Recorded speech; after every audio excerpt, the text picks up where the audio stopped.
fear.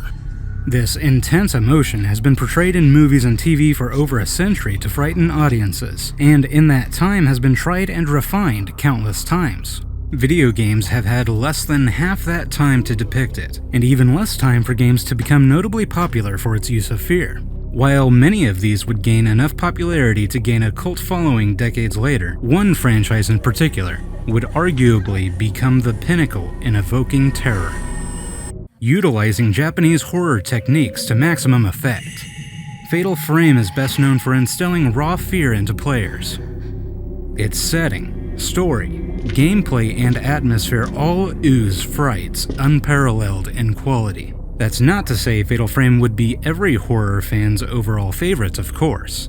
Yet few would argue the game's incredible prowess at capturing the fear in players' hearts all across the globe. Ergo, Fatal Frame would be a common top spot on all-time scariest games lists, have an abundance of sequels, and receive critical acclaim for nearly each entry. Despite nearly universal accolades by critics and audiences alike, its sales remain low. So, what exactly about this game makes it proficient in illustrating fear?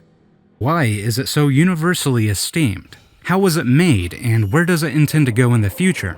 To answer these questions and celebrate one of the scariest games of all time, this documentary is a way to look at a horror gaming classic titled in North America, Fatal Frame.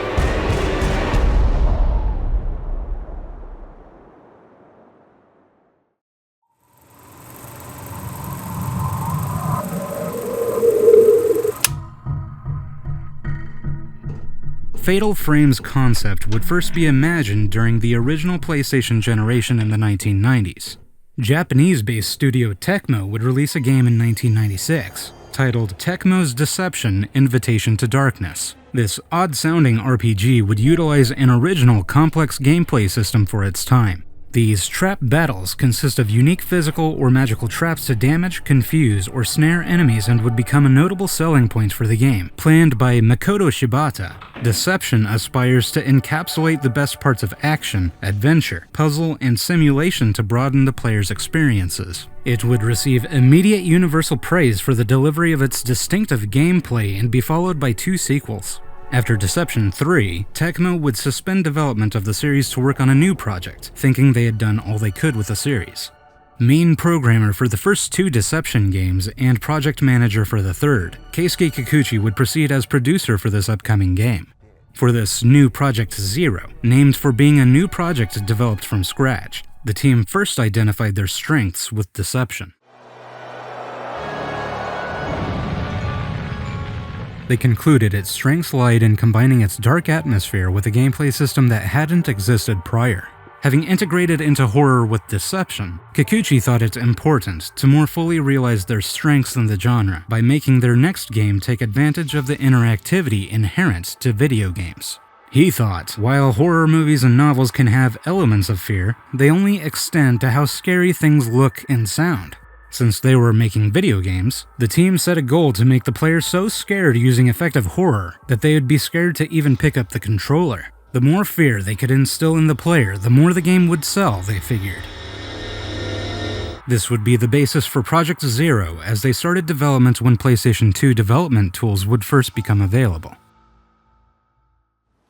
The team would start by settling on a theme, and Shibata, who would direct Project Zero, had an idea in mind inspired by a manga series titled Yokai Hunter. It uses Japanese folklore as its premise, and Shibata already had ideas to use a classical Japanese mansion setting for the Deception series. These early ideas would be turned down for Deception as it limited the possibilities for the series' trap battle gameplay. After deciding on the setting, they made a basic storyline entailing ghosts, as they figured they would embody that setting the best. The team disagreed heavily on how to show the ghosts as they were vague and difficult to define, not helped by many members of the team proposing their own ideas for how it should look. Shibata simply proposed recreating the ones from his dreams. They'd argue until deciding on a basic form, and based off of his descriptions, the team added more staff specializing in effects to earnestly construct these spectral figures. Even after this, It needed tweaking and redone effects repeatedly. To make matters worse, despite their efforts up to this point, the amazing effects made processing unusually slow, which required them to reconsider and cut some of them. According to one of the programmers, despite or perhaps due to this hardship, they combined everyone's subtle nuances to end up with something beautiful. Shibata would first try to convey ghost movements using motion capture, but did so poorly. So the team hired a specialist, heavily supervised by Shibata for accuracy. In designing natural ghost movements, the team first needed to replicate the inorganic, emotionless fear of death. This would naturally advance to look like moving corpses, so the team would add the use of expression and emotion characteristic to humans to express fear, combining corpse-like movements with emotions, a purpose, personality, and heightening these when attacking would make for a deeper experience for the enemies. Paying close attention, one can listen to their words to get a greater understanding of these ghosts, as emotions would greatly impact designs for not only the ghosts, but also the characters. The designer for cutscene motions would be acutely aware to depict them as being truly afraid. If they didn't look afraid, the player watching wouldn't be scared along with them. He states there to be a real danger for things becoming accidentally humorous with horror. Though intending to make a frightening scene, it would sometimes come off like a comedic skit that even he would laugh at upon watching. Understanding this, he gave detailed directions to other motion staff and checked often to ensure natural character behavior, particularly with the eye movements.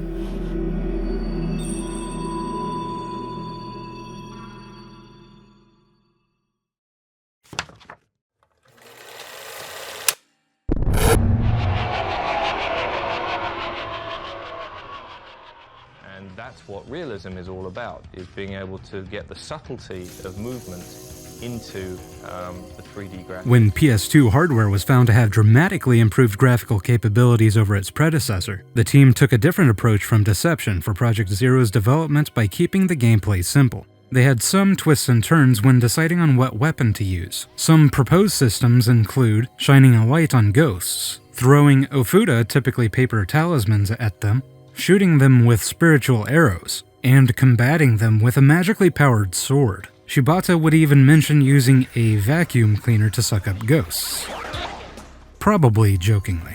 Shibata would eventually propose using a camera as a weapon against the ghosts, though the response he received was initially, "Why a camera?" before being told to change it. Based on a childhood experience, the idea of using a camera to defeat ghosts was very natural to him. People have held spiritual beliefs about cameras, encompassing ideas like pictures sucking one's soul or shortening their lifespan. This spiritual connection was another reason for Shibata to use the camera for its combat. Kikuchi would ultimately implement the camera for the game, thinking it would be fun, interesting to use, and could be used to solve puzzles. Shibata would find inspiration for the game's combat in The Ring's finale. He was shocked at how the film created its nightmarish vision of an up-close, ghostly experience. Having a firm idea on the camera's design, he'd find a real-life camera to match with it, likely to make modeling proceed more smoothly. After looking at all kinds of cameras, he found a perfect fit, a German Linhof, despite being from a different era than what they were looking for.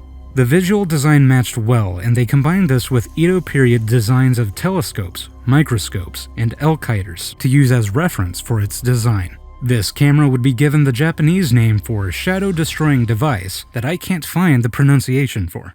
Having set the game in 1986 to avoid modern technology, they wanted to ensure this camera would be the gameplay's focus, and initially even prepared a side story about the manufacturer of it to explain how a particular part of the camera fits. This would make the game so bloated, however, that the team would begrudgingly omit it. Shibata would consider making the whole game first-person due to how effective he found it to be when using the camera, though found problems with this. The player wouldn't be able to see the character, and the team wouldn't be able to effectively show off the camera working as you control it. The team also wanted to show off the mansion's intense atmosphere from good angles, and if it were all in first-person, you wouldn't be able to get that sense of a ghost lingering nearby. The protagonist would be unclear until the end of development, as the character designer wouldn't know how to design them. Shibata would eventually give him a conceptual description to design from. When creating her, the designer initially thought if the depiction were too disconnected from reality, it would lessen the fear, so she needed realism. Still being a video game though, if he devoted too much to realism, it would be dull and unsatisfying, so he worked hard to achieve a good balance. Another designer would express an importance in balancing the main character's movements. Being what the player sees most frequently, if they're half done or strangely exaggerated, the player feels something off. The team redid these movements repeatedly, but it would be particularly difficult to make the characters naturally walk up and down stairs. A designer tells of walking up and down nearby stairs and observing others doing the same to help make these. Fatal Frame would include heavy symbolism through its use of colors, and the team would decide to go with a heavily contrasting white and black scheme for various aspects of the game, including the main character Miku. This decision was partly so she would show up well on screen, to stand out in the darkness, but was also done for its symbolism. White is meant to be a faint, shining hope, and black contrasts in its darkness to symbolize fear.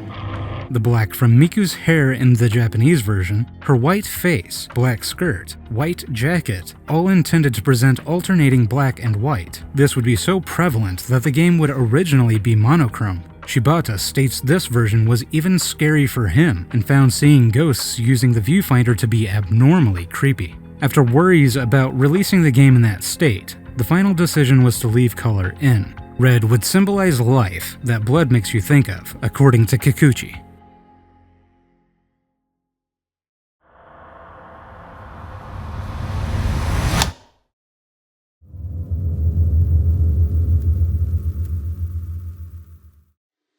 Fatal Frame would release in Japan on December 13, 2001, and Tecmo would announce its release for North America and Europe in the coming year. It would sell 22,000 copies during its debut week, and total 42,000 in Japan over the coming years.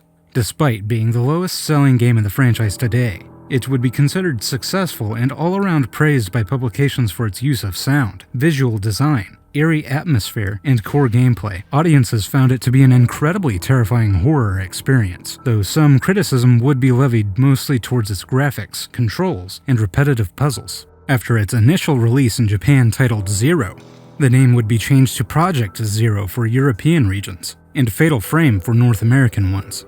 Main protagonist Miku was also changed in these versions. Her Japanese model wears a school uniform, while Western versions change her clothing and face to look more like a young adult.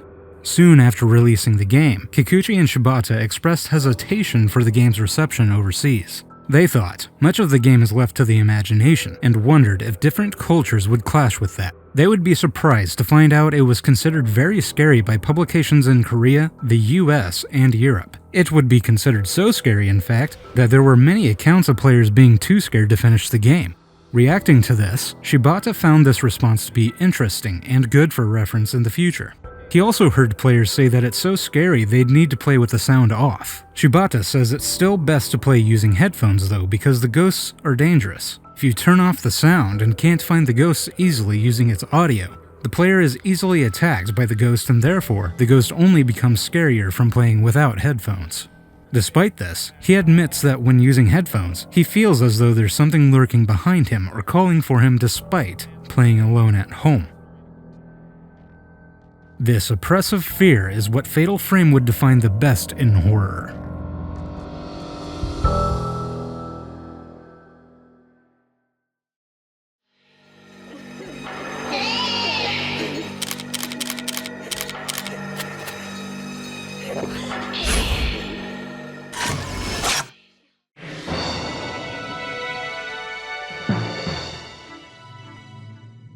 Silent Hill's existence was beneficial for the team to see how well 3D horror games were accepted by players.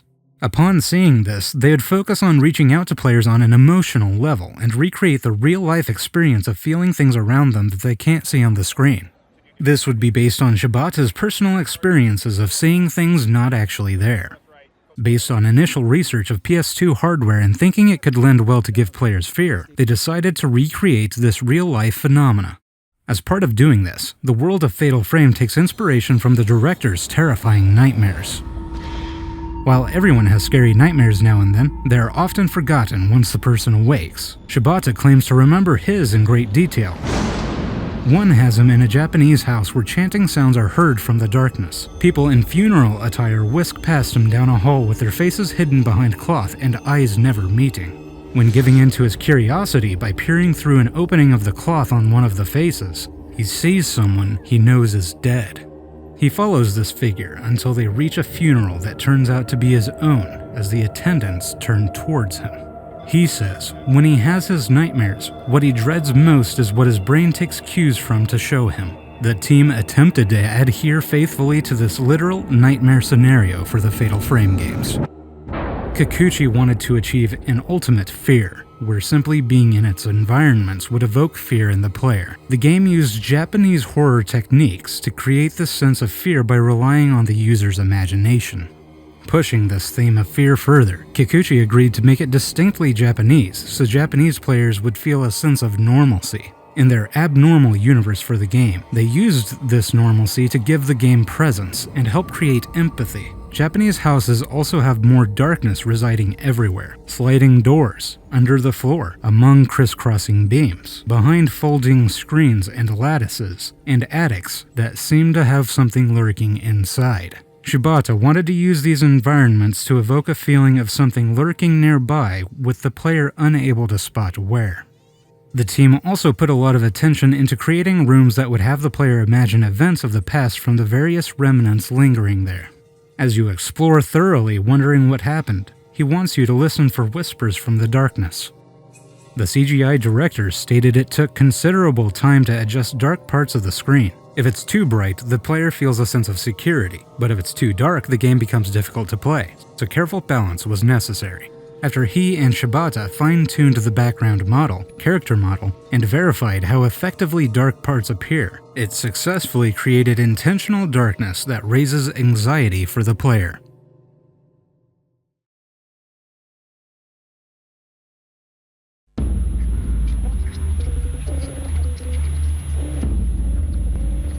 A man, Mafuyu, arrives at a mostly destroyed mansion in the mountains in search of his mentor. Then after a period of time, Mafuyu's sister Miku travels to said mansion in search of him. After arriving at this Himuro mansion and finding a camera, Miku finds a piece of mirror known as the Holy Mirror, located where Mafuyu's mentor died. A woman named Kyrie emerges from a large mirror and grabs Miku's arm.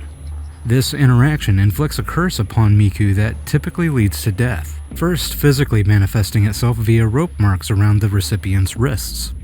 Having gone back to the past from this, Miku notices a note by Mafuyu stating that he appears to be chasing the mansion's curse's origins. Miku is then attacked by a blinded woman ghost wandering the mansion, who is blinded by a mask necessary to perform a strangling ritual.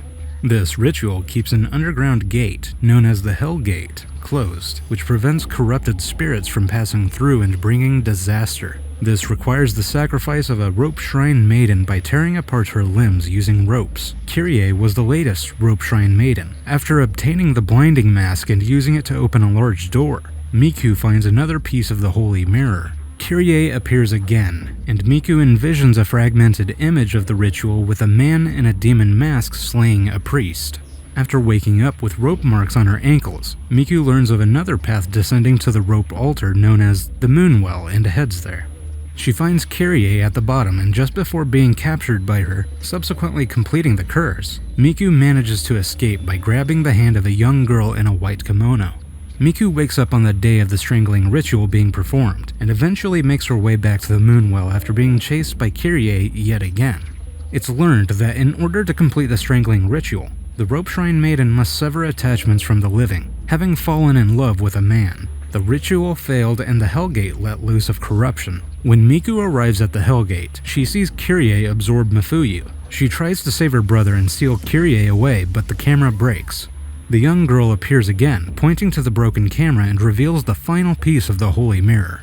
Placing the now completed mirror in the monument in front of the gate, Kyrie returns to her true form and offers to use her body to stop the calamity. In the canon ending, as the cave collapses, Miku escapes while Mafuyu resolves to accompany Kyrie in sealing the gate forever. Miku awakens alone in front of Himuro Mansion.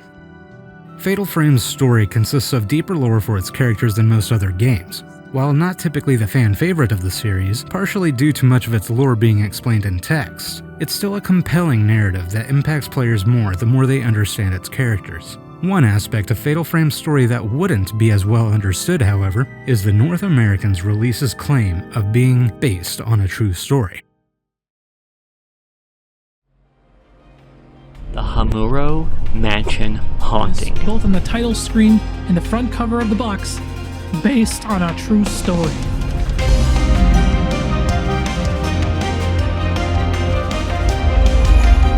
It's based on a story I believe people truly told.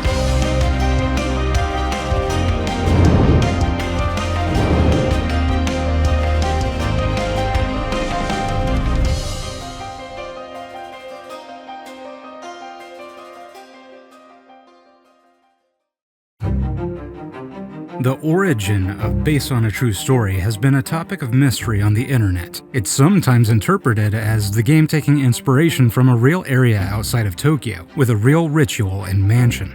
One story of this supposedly real tale is essentially the same as the one told in the game, typically without supernatural aspects or Miku and Mifuyu. The gruesome story of the strangling ritual using the rope shrine maiden and her backstory would be the main focus in retelling the story, but is said to be real. Either as an extension to this story, or a different one is also presumed to be real.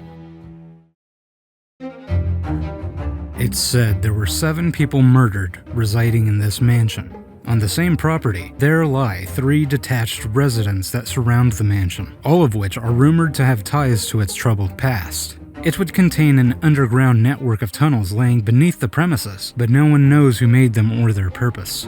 Many inexplicable phenomena have been reported occurring on the property. Bloody handprints splattered across the walls, and spirits in broad daylight have been spotted. A narrow stairway leads to an attic where a spirit-sealed talisman is locked away, and many have sought this magical object, only to be found later with their bodies broken and rope marks around their wrists. There's a crumbling old statue of a woman in a kimono with its head missing, and if you take a photo of a certain window, a young girl can be seen in the developed picture. These incidents have provoked fear in the people of Tokyo, and many believe that those who live near this area will become cursed. The 7 deaths of those people are unexplained to this day. There would be some variations of this story, but they would almost always follow the same ritualistic events or murders. This would be the story told as real by some articles. However, it's very likely untrue. If any grisly murders like this did take place in the last century, like many articles suggest, there should be a credited source somewhere, but there isn't. Not a single police report or newspaper in the same time frame seems to exist. Some of the supposed real photos have also been ousted to be completely unrelated, with at most having a similarity in its name. There's no evidence of this mansion's existence.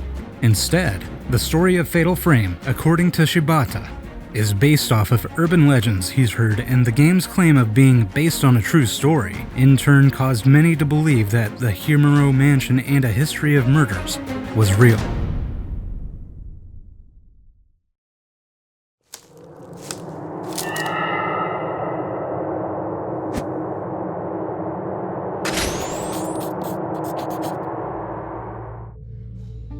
Shibata thinks that the theme of fear is the most important ingredient in crafting a good horror game. To further extend Fatal Frame's gameplay, Kikuchi wanted to include a way to purify ghosts, but Shibata asked not to, as he thought it would make the game less scary, being able to get rid of them permanently. So, the team actually used that fact as a selling point for the game, despite knowing the game wouldn't sell very well either way. When looking to the gameplay for Fatal Frame, Kikuchi wanted to avoid a problem he found in other horror games. He believes that even when the world for the game is scary, battling with the enemy isn't.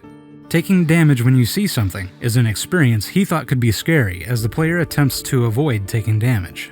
Shibata was similarly disappointed with other horror games, but for a different reason. In many games, it's more advantageous for the player to flee instead of fight. So rather than make it so the player can easily run away, he'd focus on making the core experience unavoidably scary by proposing a system that forces the player to confront their dangers. Shibata's childhood experiences may have stemmed as inspiration for this gameplay system. He claims he would wake up in the middle of the night, hearing hundreds of walking presences on the road below coming from a nearby shrine. They'd whisper hushed tones but vanish upon reaching a curve in front of their house.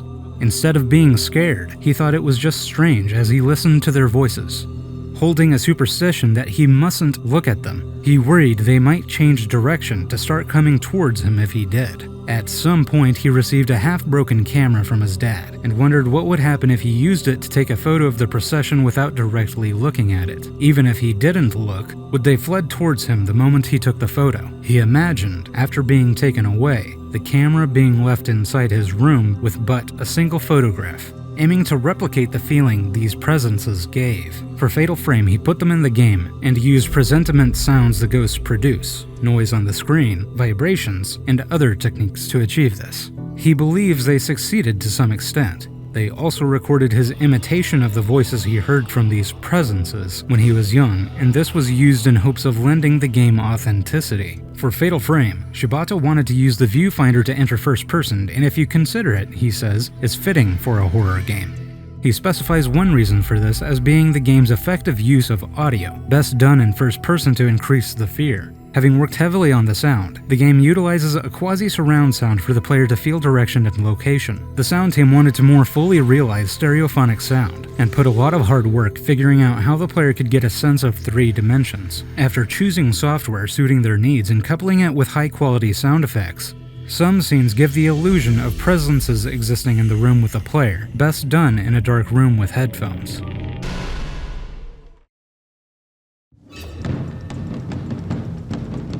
Kikuchi researched a lot of horror movies as they wanted to use a film-like framework to draw fear. They also referenced old war films, which may have led to gameplay where the player needs to stay close confronting ghosts, withstanding the fear until the last second to defeat them. This system serves as an amazing way to build tension during gameplay in a way that's lacking in other games. Kikuchi chose the Japanese symbol for Zero as the game's Japanese title to represent the enemies as beings of nothingness, and states it also has the meaning of the state of being at one's utmost limit as a decisive moment, an apt description for the game's combat. Looking through the camera also means you can't see around you easily, as you feel an incomparable sense of isolation that puts you in Miku's shoes. In discovering if the team could produce an approaching fear that would become characteristic to Fatal Frame, the introduction scene with Miku would be key. It was originally twice as long as what's in the final game, and because it threw off the pace of the game, they made big cuts. Before this, however, they made only one entity for the protagonist to contend with. Making such a simple scene frightening took much trial and error, as they wanted to convey the presence of a ghost, and the moment the atmosphere changes. Despite the game's oppressive qualities, Shibata claims there to be a comfortable darkness in ghost locations. One key element of the gameplay to make it more scary would be in how narrow most environments are made. This, combined with the first-person gameplay, can lead to scenarios where the player backs themselves into corners or objects, so one must be careful. Resulting from all of these careful details, from the theme to its environments, enemy designs, and of course the gameplay, Fatal Frame does an excellent job at delivering an intensely frightening experience like no other coming before it.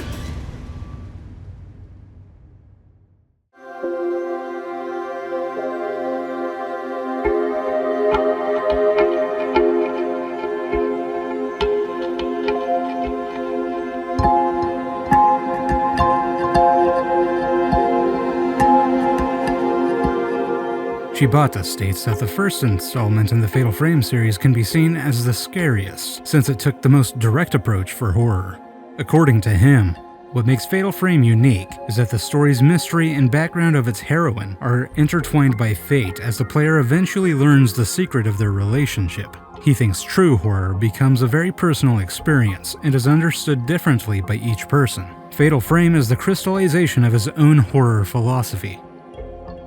The more the franchise would go on, the more it would represent the condensed essence of Japanese horror, where fear isn't simply generated through surprise. Instead, the silence and suspense between action is presented in full effect to generate fear. Kikuchi states that Fatal Frame separates itself from franchises like Silent Hill and Resident Evil by mixing 3 main elements: Japanese culture, ghosts, and cameras. It captures Japanese horror characterized by the fear of something being there without interacting with it, and this plays on the person's imagination.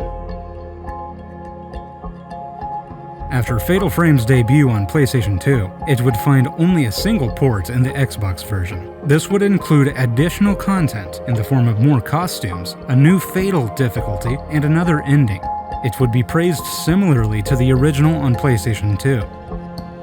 Kikuchi would go on as overall producer of the franchise and Shibata the director. Despite Fatal Frame being intended to end after the first installment, Fatal Frame 2 Crimson Butterfly would start development soon after the first game's release. Since the developers received so much feedback that players became too scared to complete the game, they changed their focus a bit to ensure the sequel's storyline would be more compelling to encourage such players to overcome their fears by wanting to see the ending. It released to similarly positive reception with more sales, and is more commonly listed as a fan favorite of the franchise. Rail Zero, another edition, a mobile spin-off in the series, would release in Japan for cell phones in 2004. The team decided to focus on horror elements that emerged from daily life for their third main entry, Fatal Frame 3 The Tormented. It had a heavy focus on switching between reality and dream being intertwined.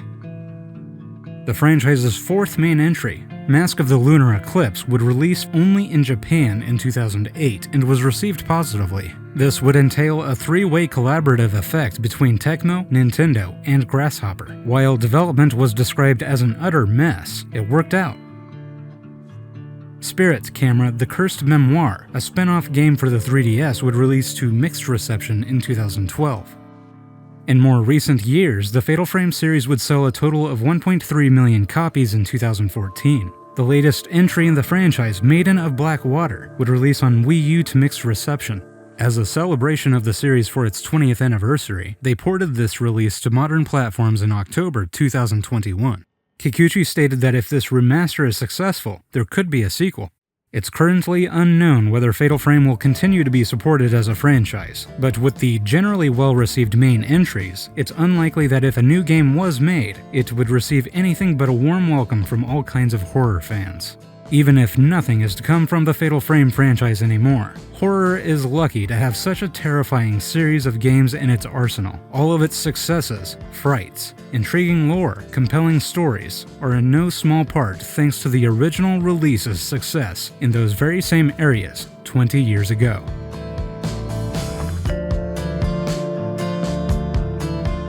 If you've enjoyed this documentary, you might enjoy some of my other ones. Or, if you would like to support my work, contributing on Patreon will help ensure higher quality documentaries in the future, encourage me to make more, and I would personally love to thank you for doing so in future outros. Massive thanks have to go to AJBTime for his incredible animation work for the Defining Fear intro. You can find him on YouTube, Twitter, and Instagram. Links for everything in the description.